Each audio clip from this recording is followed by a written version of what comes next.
നമസ്കാരം. ഈ മണിക്കൂറിലെ ഏറ്റവും സുപ്രധാന വാർത്തയിലേക്ക്. കീം പരീക്ഷാ ഫലം ഹൈക്കോടതി റദ്ദാക്കി. പരീക്ഷയുടെ പ്രോസ്പെക്ടക്സ് പുറത്തിറക്കിയ ശേഷം വെയിറ്റേജ് മാറ്റിയത് നിയമപരമല്ല എന്ന് ചൂണ്ടിക്കാട്ടിയാണ് നടപടി.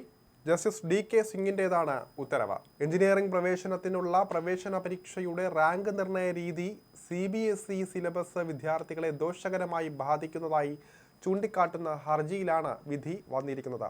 പ്രവേശന നടപടി തുടങ്ങാനിരിക്കെയാണ് ഇത്തരത്തിലൊരു തിരിച്ചടി. ജൂലൈ 1 കീം ഫലം പ്രഖ്യാപിച്ചത്.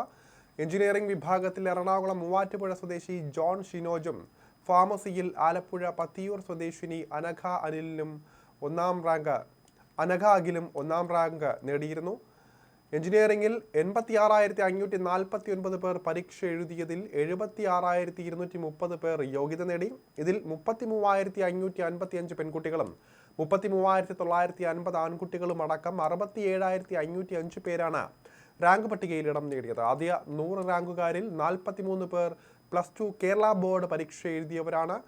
55 പേർ CBSE സിലബസും 2 പേർ ICSE സിലബസും പ്രകാരം യോഗ്യതാ പരീക്ഷ എഴുതിയവരാണ്. 33,425 പേരാണ് ഫാർമസി പരീക്ഷ എഴുതിയത്. ഇതിൽ 27,841 പേർ റാങ്ക് ലിസ്റ്റിൽ ഇടം നേടി.